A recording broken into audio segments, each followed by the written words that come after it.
introduce filmmaker Ava DuVernay for some words.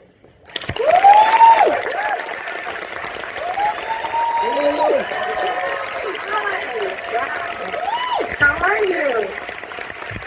Can you hear me okay? Yeah. I came to the back and I said, is there anyone in there? And they said, yeah, it looks really good. It's a Saturday in Los Angeles, the best city in the world, and you came here at 2 o'clock, so I'm very excited. Thank you so much. I want to thank Bill Kramer and Amy Homa and Christine and the whole team at the Academy for celebrating this film. It was very special to us to be asked to do this and to realize it's been 10 years. And I just didn't feel that old at the time that I got the call. But it went by fast, and so much has happened since we presented this film on this very weekend 10 years ago in the Obama White House. So the White House has changed, and many things have changed, but the ideas and the principles that people who focus on justice and dignity for all has not changed, and that's what this film speaks about. I want to thank the whole team, Adam Ray, Tulane, Mercedes, Tammy, all the good people, Eric, Jada, who worked so hard to put this together, because about a week out, we wanted to really invite survivors of the wildfires to come and be our special guests here tonight. So there are some people who are heroes, who are living outside of their homes, outside of their communities, and making a new way. And so I just want to salute you and thank you for convening with us, being in community with us here today. So we'll give those to you. Thank you. I did just want to say one thing. I think it affects anyone here that might have sensitivity to certain kinds of scenes. In the first 10 minutes of the film, there's a scene and there's a fire. So if there is anyone that has sensitivity to that, it feels like the images might be too much, you can step outside for the first 10 minutes and we can invite you back in, and you can take your seat about 10 minutes out. The ushers are outside to help you back in whenever you're ready. You won't disrupt anyone. Don't feel uncomfortable about stepping out. We want everyone to feel included and safe, okay? So that's it. Afterwards, a bunch of us are going to get up and we're going to talk about our experiences, but the main thing that I like to do is not just talk at an audience. I don't want you to be an audience. I want you to participate with us, so we'll be in conversation. We want to hear from you, what you felt, any questions you have, thoughts you have, and we'll have a good time. Thank you so much.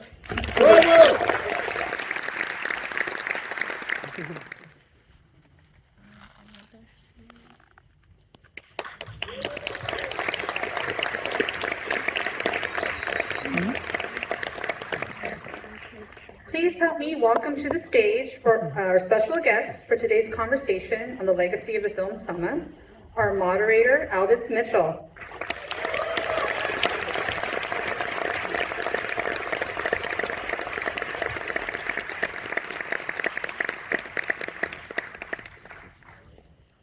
Filmmaker and Academy Directors Branch Governor, Ava DuVernay.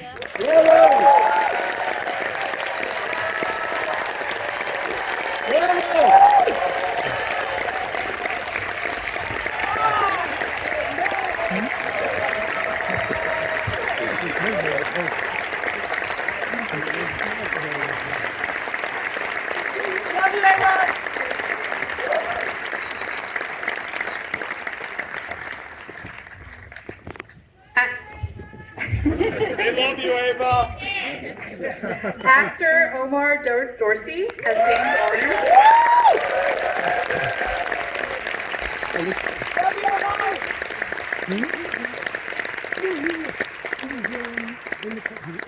Actor Stephan James as John Lewis.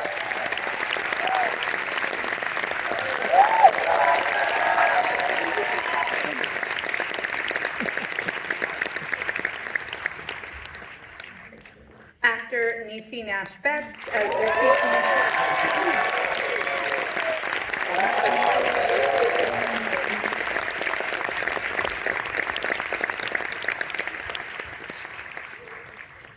Actor David Oyelowo as Dr.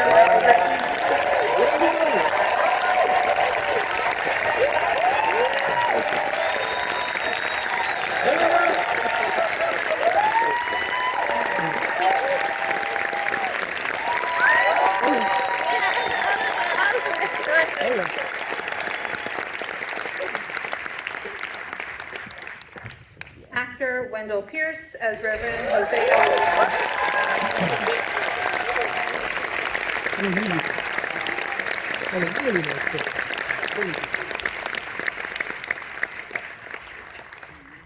Actor Henry G. Sanders as Tager Lee.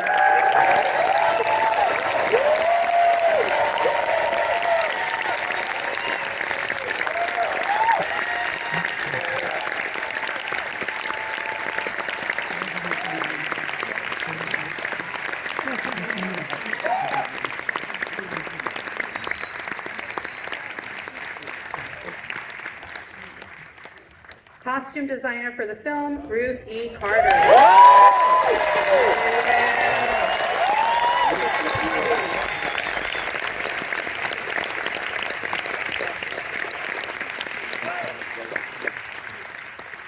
And producer, Paul Garnes.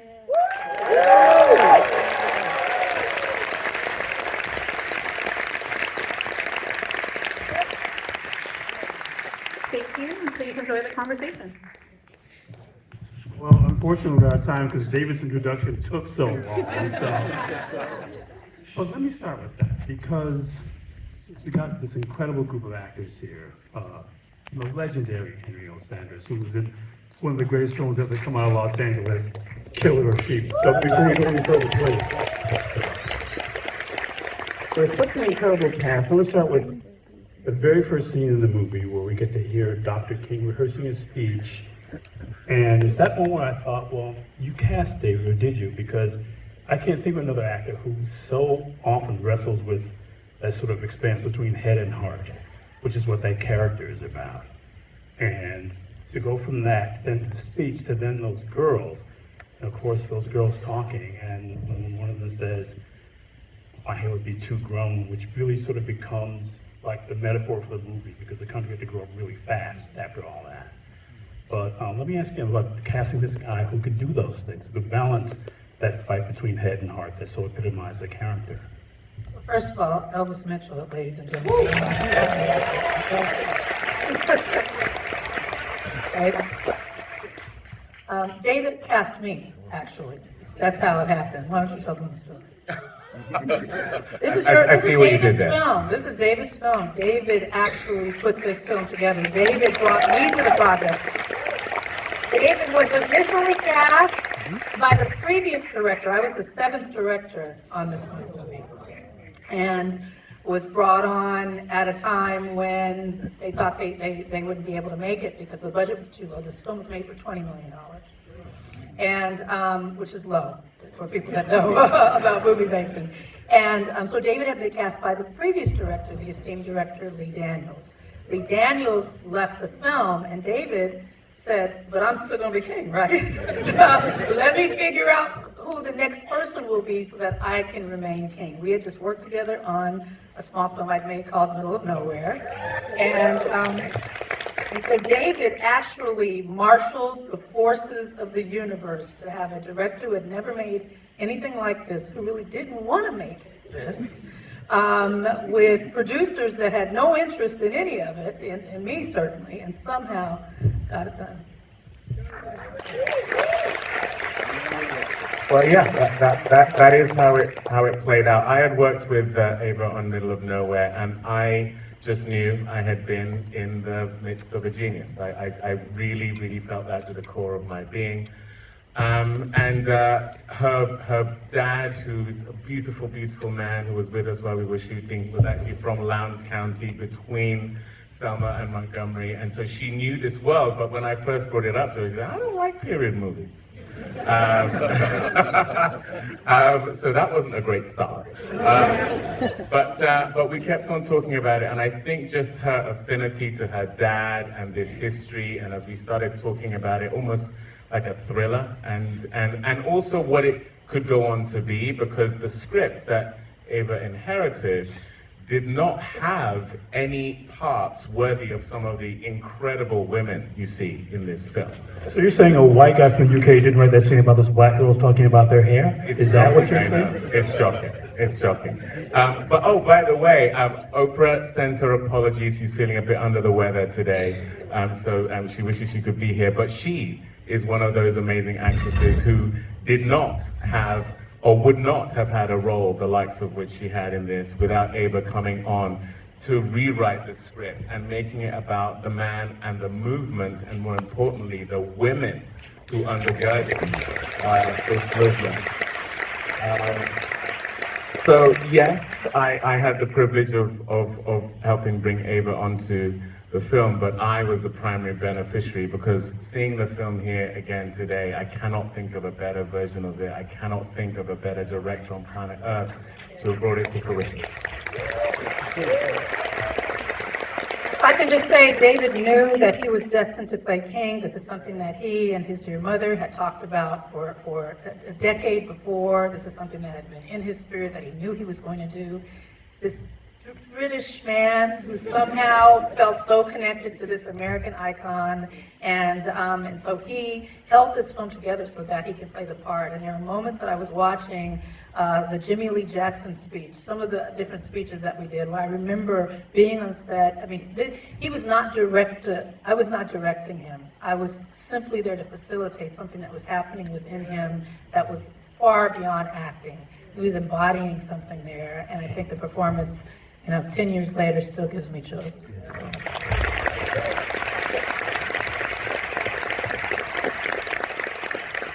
Wendell, let me ask you about your first conversation about Ava, because all of you here are playing people who we all recognize, and we all feel some ownership over because of what they represented.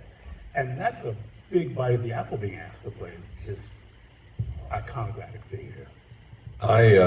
I came to the film a little later, as someone couldn't do it at the time. I don't think the actor knew who the Reverend Hosea Williams was. I shouldn't say that, that's just an assumption. But I knew that I was going to be the man next to the man. And that iconic moment of crossing the Edmund Pettus Bridge next to John Lewis was this great civil rights icon of the Reverend Hosea Williams. He was going to be there. And I knew one thing: they couldn't cut that part out the movie. I said, they can't cut this part out. Right? They cannot cut this part out. This scene will be in the movie. So that was, that really was the thing that came to my mind. I said, I can't believe that I'm going to be in this iconic role, in this iconic moment. And then I had the most cherished moment out of the entire run. After we finished in Selma that day, shooting, and the trucks were gone and the people left, and I stood on the bridge, and I just looked down into the Alabama River, and I could hear the souls just say, tell my story. Don't let them forget about us. I could hear that as clear as I don't know what. So many people who had lost their lives at the hands of their neighbors, alone at night, not knowing if their death would be in vain. I could hear them say, please tell our story. And I felt that we were doing that. Wow, I almost cried just from that, let alone seeing the movie. But I have to ask you too, because what you do with him as a speaker is really interesting. Because you're not doing Hosea Williams, you're doing your version of it, but it has such a relationship to the people you're talking to. I just wanted to ask you about that, because it's a really musical performance. I hadn't thought about that, but I think one of the things that Niecy even mentioned backstage, it really brought us together as a family. And that was the thing that was so real all the time. Whenever we were shooting, I felt as a member of the family. And that was the thing that kind of infused everything in me and how I related to other people. Were playful at times, fearful at times. And that was the thing that I connected to, the sense of family that we had. And that particular night, when he did the Jimmy Lee scene and speech, that was the night that the John Lewis came to the set. And that was a profound moment, very prophetic, and that was the music. That was the thing that was special throughout this movie. And I think we all felt that at some point, that we were a part of something very special.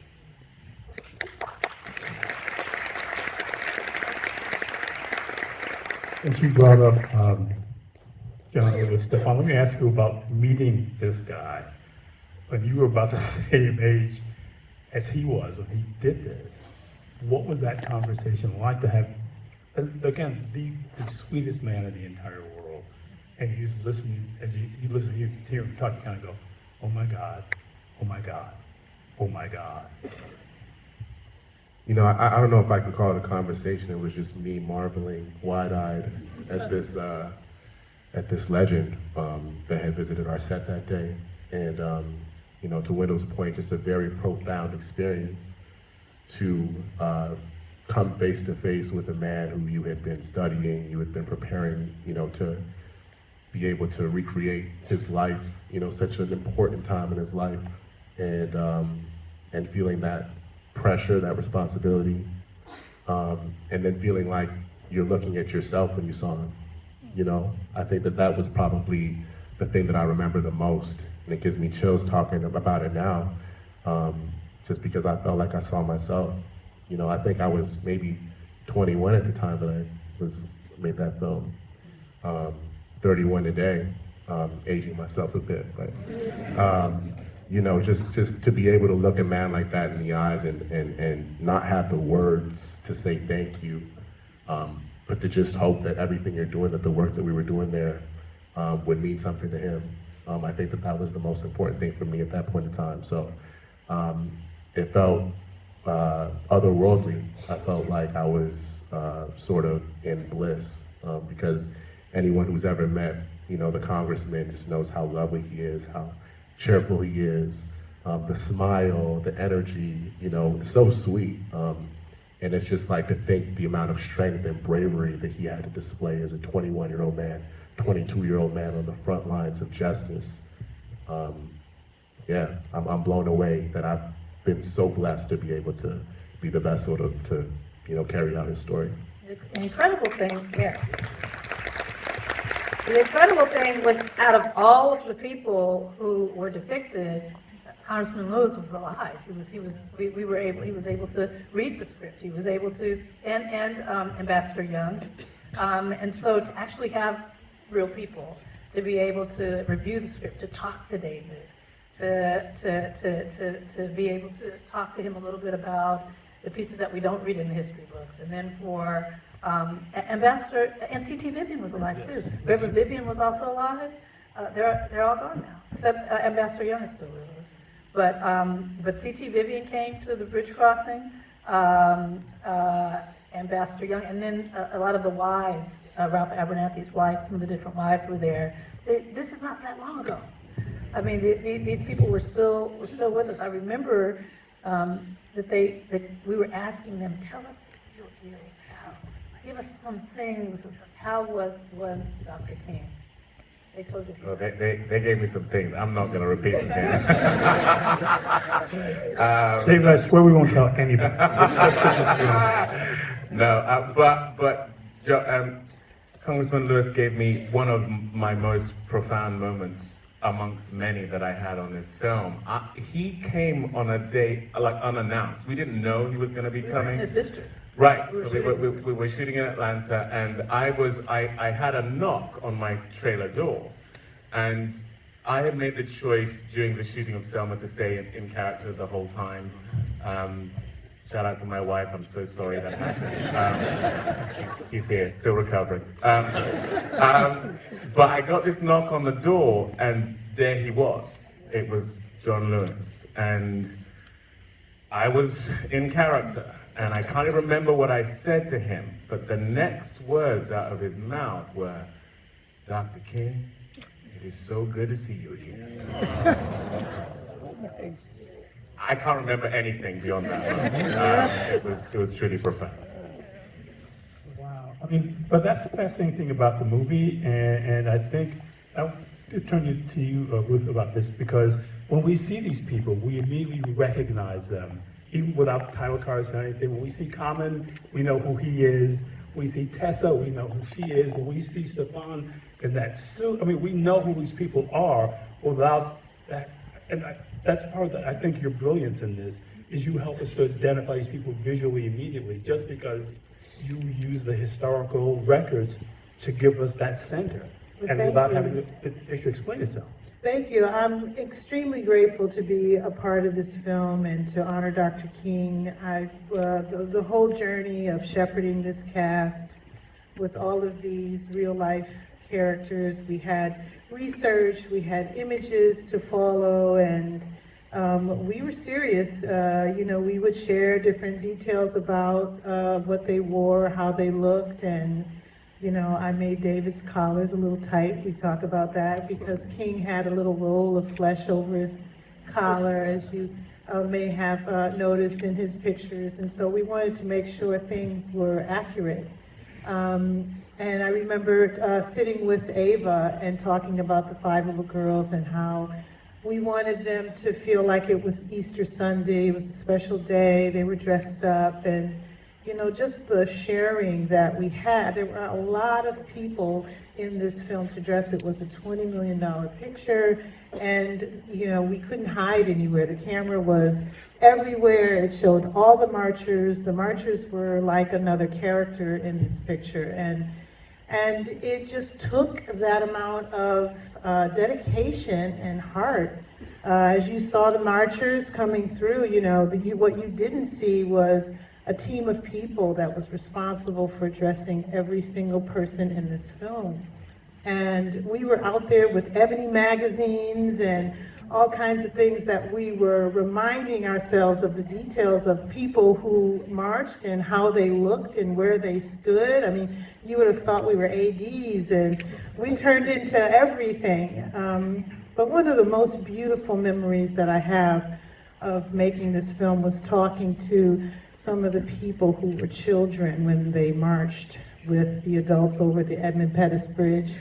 I mean, it was a really, really hot day. We were dressing people. It was 110 in the shade, and we were dressing them in tents, and they all gathered in like a cafeteria, and they started to talk about what they remembered about the march. And I was sitting there with them, and you were always reminded of how significant this film was to make and how much it meant to people. And that translated into the clothes. Each person you see in that march has a story, and it was important for us to recognize that in the faces of the people with the cast and with the background.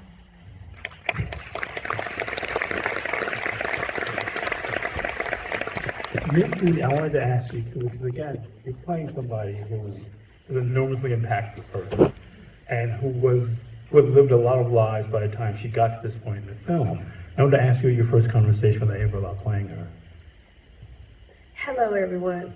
I just want to say thank you to everybody for being here. You could be anywhere today, so hopefully you got some joy and some hope by spending a little time with us today. So thank you. When I first talked to Ava, it was very lovely. We didn't know each other personally, but she called me at home and said, "Hi, I'm Ava DuVernay." And I was like, "Girl, I know you." And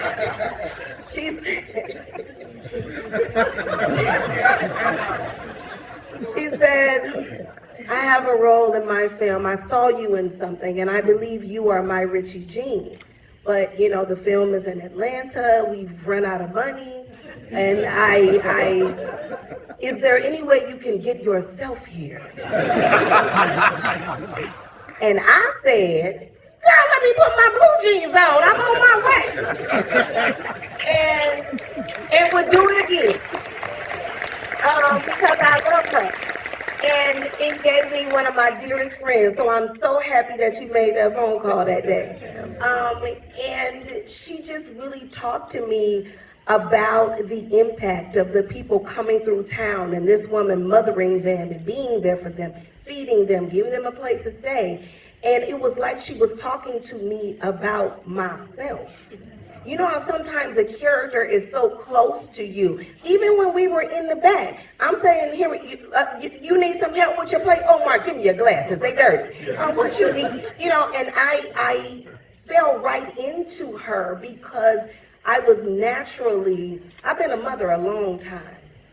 So it's easy to mother other people and to be there for other people. So I immediately understood exactly what she was trying to say. And is that the actor right there who played my husband?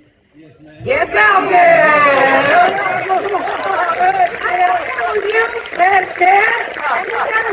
Let me tell you what I appreciate about you in front of all these people is that even though we did not have a lot of lines together, there was an exchange of energy. My better half is in here. She talks to me all the time about how you exchange energy. And there's a graciousness and a very willing spirit, because you know you could just be a dead leaf if you don't have nothing to say.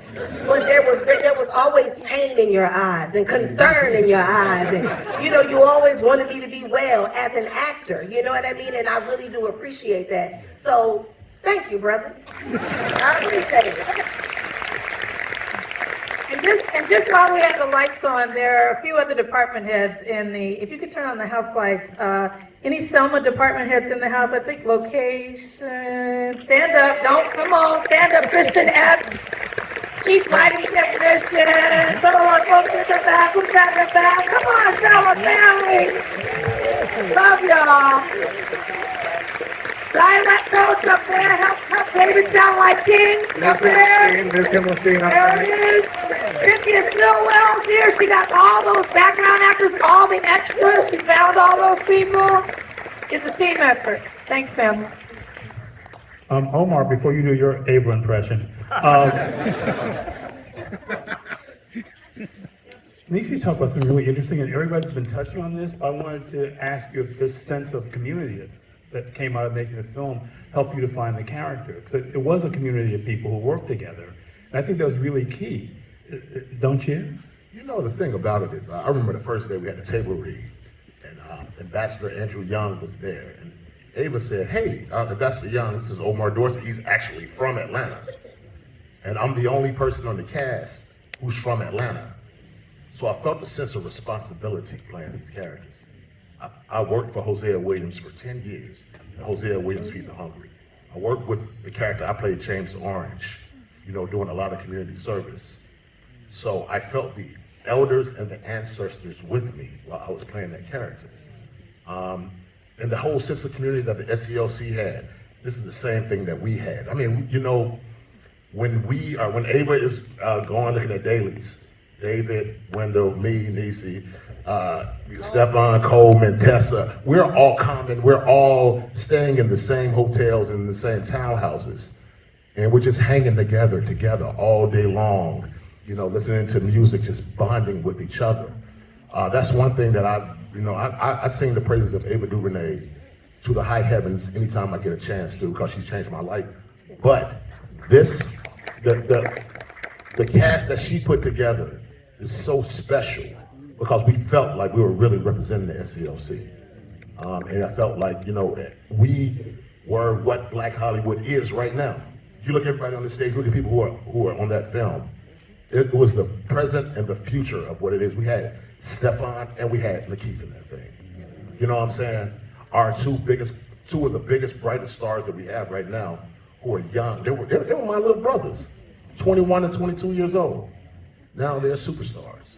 But Ava put it together. But yeah, this is a community that we had. I'm talking about, man, we're sitting, me and Niecy and Carmen and Coleman and Tessa sitting at a Holiday Inn Express in Selma. I'm up here rapping like I'm Big Daddy Kane. We're having karaoke concerts, having a ball in a Holiday Inn Express. Some of the most spoiled people in the world, me and Niecy. But me and Holiday Inn Express having a ball, you hear me? So no, this was this experience, like I said, just being from Atlanta, you know, I felt that sense of responsibility. I was like, okay, I understand, like everybody is in my city, Stephan, to tell you, I was taking him to places he shouldn't have been at. Not at all, not at all. He wasn't even 21 yet, but you know, it's I all remember I had to ask Oh, no, please keep talking. I want to hear the I remember I had statute of to ask- limitations run out, so it's okay. I had to ask Paul, keep an eye on Omar. You got to be at all times. But no, but it was just such a blessing to be able, you know, when you live in LA, I never get a chance to, I'm the only person who never got a chance to shoot in Atlanta. Everybody else was shooting in Atlanta but me. So for me to be able to shoot in my hometown and to shoot this particular film was one of the most satisfying things of my whole life. And Ava put me on a TV show that made me famous.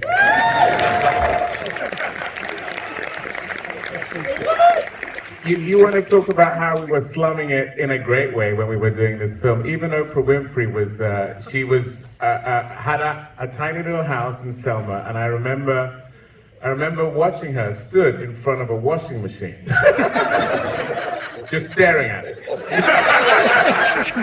I was like, are you okay? I have not touched one of these in 30 years.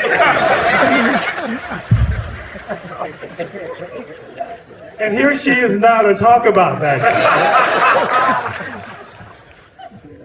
It was great, and just trying to figure out how to be, because we shot most of it in Atlanta, but we were able to get into Selma, and I just have to thank Paul Garnes, because, you know, the unsung hero, trying to figure out how to make that look like it did for $20 million. Also had to shout out Aisha Coley, our casting director, incredible, but all those people too. But just the restrictions on the budget, and that's why you're in Holiday Inn. Oh, we had a ball. It didn't matter. We never did the 4 seasons. It was us. It was us. For the next film, you'll be staying at the District Express. It won't be Holiday Inn.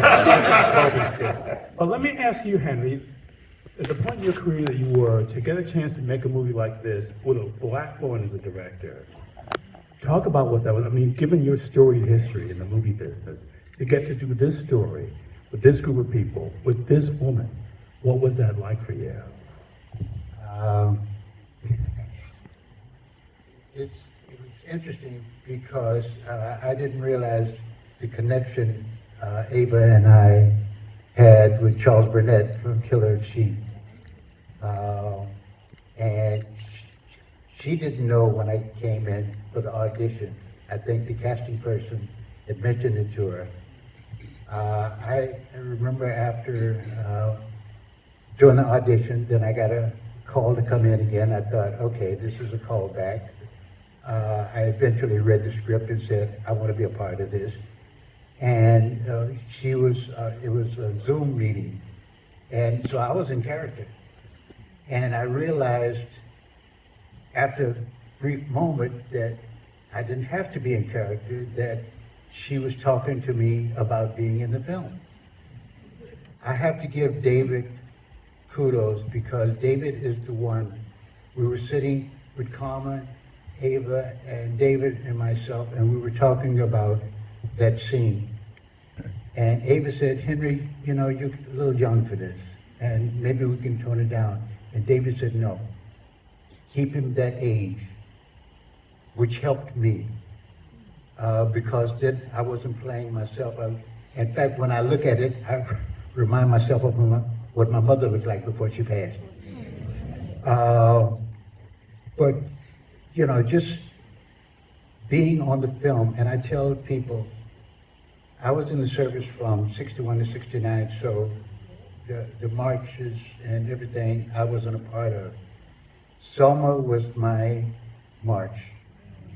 I remember we were running through the street and Lakeith is dragging me along and my leg is bothering me and I'm limping, and we get in and we're sweating, and then he shot. That became real to me, as what people were going through during that time. And I remember having a small amount of time alone.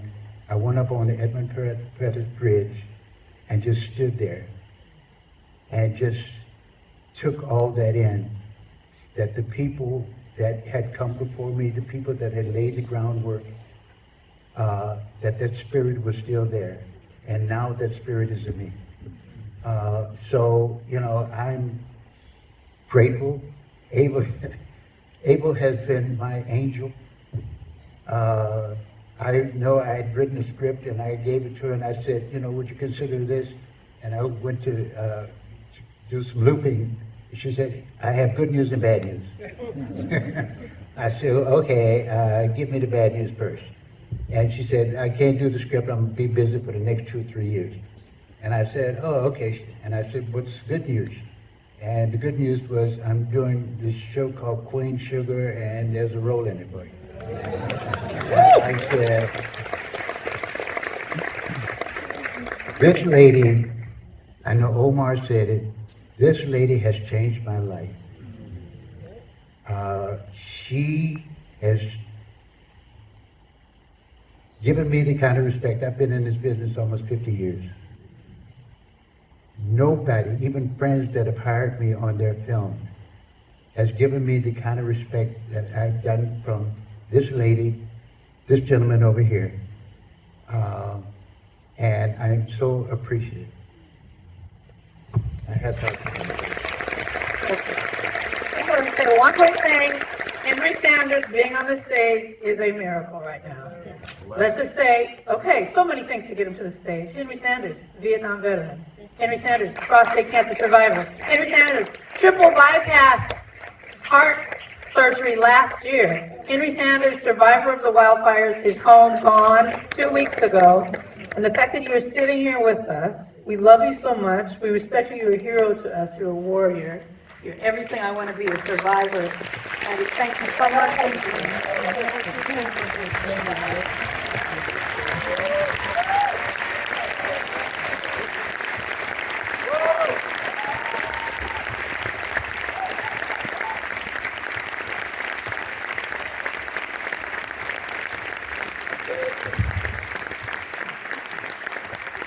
That's an American treasure right there. Paul, before you make me cry, I want to ask you about the logistics of making all this stuff happen. There's so many locations that you go to here. There's so many places. But I still have to say, I gasped when I saw the Evan Pettis Bridge in a movie made by an American movie studio by a black woman. I mean, that's still, to me, the most remarkable thing I can think of to say. You know, Ava and I really, I think, you have to imagine the movie we had done before this was a movie called Middle of Nowhere that we made for $250,000. So although $20 million is not big in the scheme of Hollywood movies, for us it was a big step up from what we had previously done. And so when we went into it, we approached it like, we're gonna be able to shoot exactly what we want. The truth settled in, and one of the things that we really fought with was, how do we not allow the idea of movie magic to get in the way of making the movie? And we had always said we have to go to Selma. Obviously, as you heard, Ava has roots there.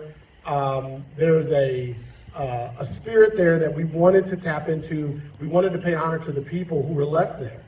You know, the civil rights movement continued, right? It went to DC, became a national thing, but many of those people were still there. And in some ways felt forgotten. And there had been other movies that had come in to try to recreate certain things, and the community didn't trust Hollywood. And so we wanted to make sure that we did something different, that we went in and the people who were in it, just like Ruth had mentioned, they were the real people. Many of those people had marched in the march. We had carved out this thing that we called, you know, like a moment where we had to tell the crew, you're gonna have, you know, extras, background players that want to tell you their story. And we have to leave room in our day to be able to accommodate the reality of who they are, what this place is, and what we're trying to represent. And I think allowing that, and Ava having the gratitude of the process of making sure that that was accommodated for, allowed us to kind of symbiotically create moments that were really difficult to recreate in a way that the actors felt connected, the crew felt connected, and ultimately our hope was that an audience felt connected.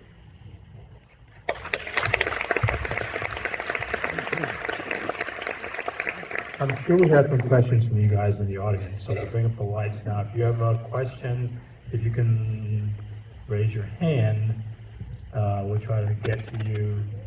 Yes, sir, right here. Can you stand and let's see your question? Hi, my name is Darrell Miller. Ava, you're absolutely one of my favorite directors, and I'm a masterful actor, so I would love to audition for one of your you know?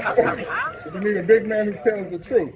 But my question is for Ava and David and everybody else on the cast and a part of the crew.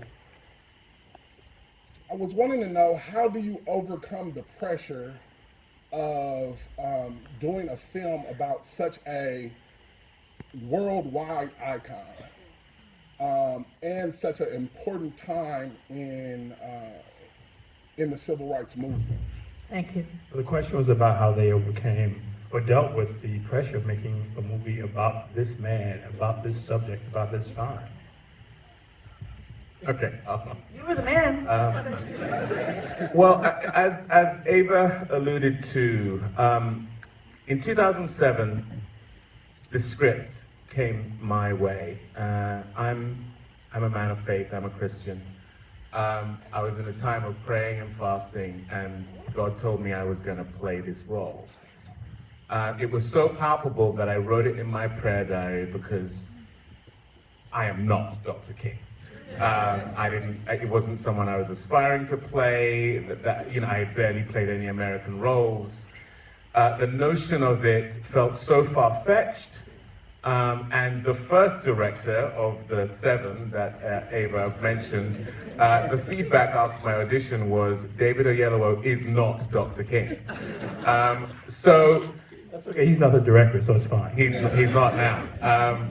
But the 7 years that ensued, the point I'm trying to make is that if you feel called to something, if that thing takes the requisite amount of time, and then what starts happening is you are fortified by circumstances that are leading towards that thing.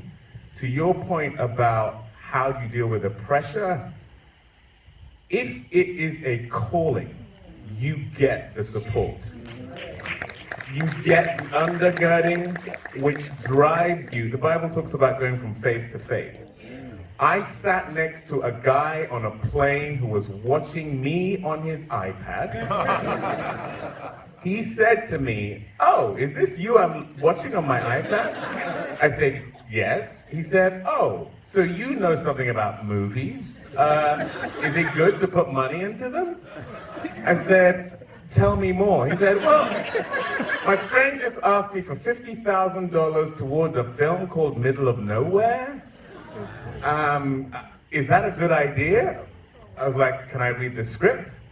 I read the script, and on the cover of the script was the name Ava DuVernay, Middle of Nowhere, and her number. I read that script. I was so blown away by that script. I called her and said, "You don't know me. My name is David Oyelowo. I would love to be in your film if you'd have me." She said, "Oh my gosh, you've been on my list. There's no way I thought you would want to be a part of my film." That's how I met Ava DuVernay.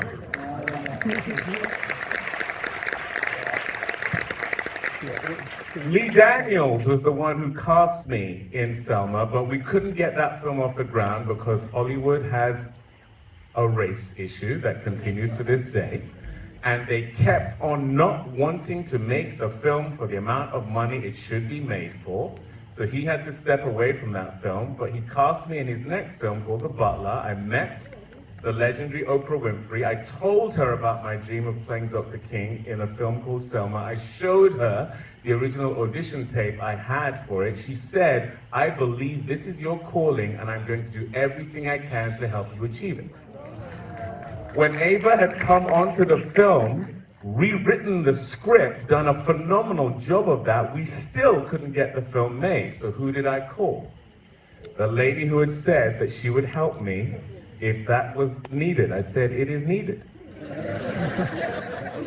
She said, so how do I help? She said, can you be a producer on it? She goes, what does that mean? I said, I just need you around this thing. Literally, as soon as she came on board, Brad Gray, the head of Paramount, calls her up. Are you really involved with this movie? That was the path to keep going. We were in the middle of trying to put this film together. I saw this young man, Stephan James. I'm watching a movie, random movie. I see this trailer for some football movie. He pops in that trailer. We couldn't find who would play John Lewis. I was like, who's that guy? Who is that guy? I called her up after I stepped out of the theater. There's a guy in a trailer. I can't remember the name of the movie. I'm in Canada. We gotta find the trailer. That's how we get to the amazing Stephan, and it goes on and on and on and on. I could tell you 100 stories like that. So the fact of the matter is, for me, it didn't feel like pressure because, like so many individuals in the Bible, you're given your calling and then you're given the path and then you're given the support. And that's what this is.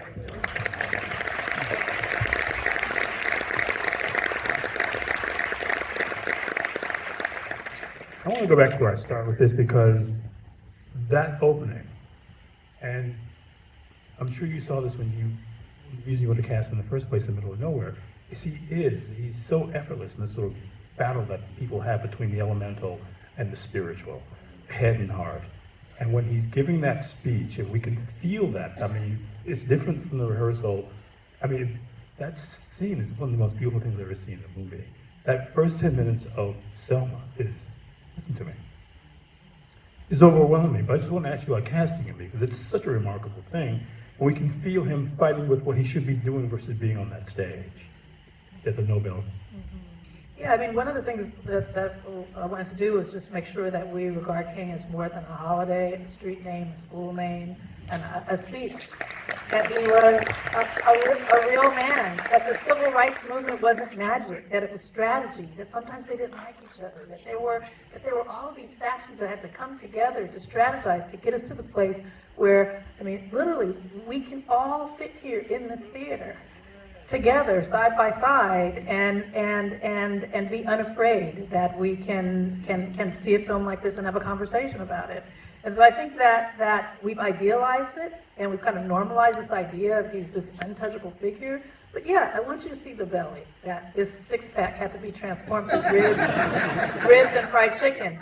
I wanted you to see the belly. I wanted you to see that gel that Ruth Carter created by pushing the collar up and making it a little tight. I want you to see that he would smoke. I want you to see that he had problems, you know, figuring out his relationship, as we all do with our romantic relationships. I wanted you to see, you know, the challenges within his own team, and the crisis of faith that they had. And that makes us see that this was an ordinary person who did extraordinary things, and we are ordinary people.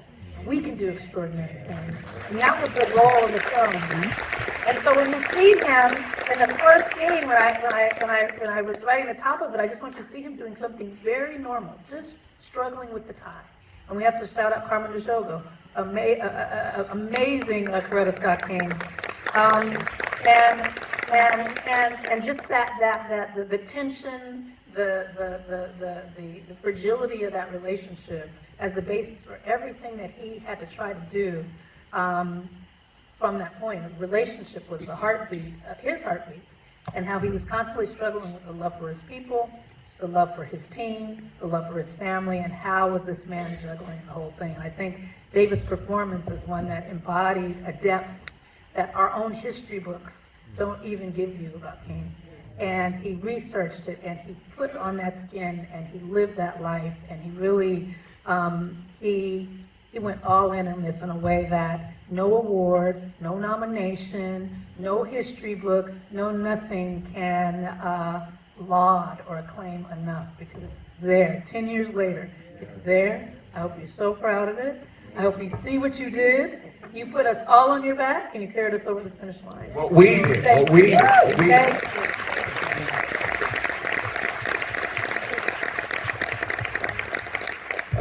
you. We have a minute and 32 seconds left. There must be one other question here. Can I do one thing? We have a minute and 30 seconds, and I said at the top I want this to be a conversation. So really quickly, if you'll indulge me, this is a speed round. Ever done speed dating? I haven't. I've seen it on Netflix. But this is the thing. This film is about love. And I want you to raise your hand, and I'm going to call on you, and I want you to tell me there's 24 pieces of this that are love stories. There's 20 love stories in this film. Raise your hand if you can identify. Love stories? Anybody got it? Who's got a love story? Right there.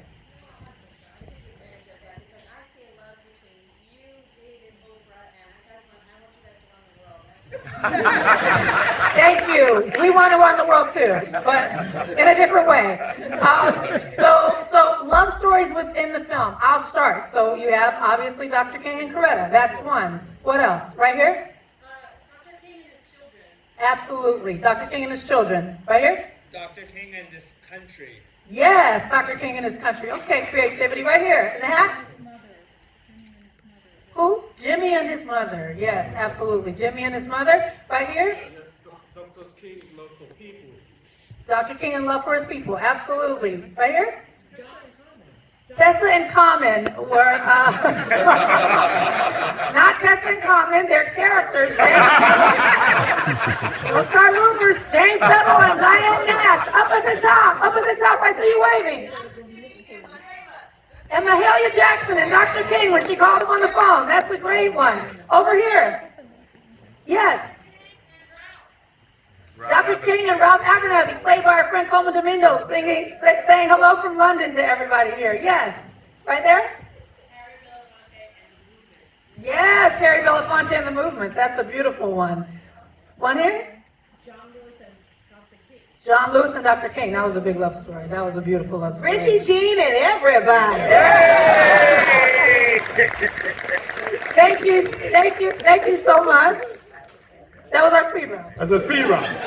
Drive safe, everybody. Have a great Dr. King weekend. Let's thank the group from Selma. Play.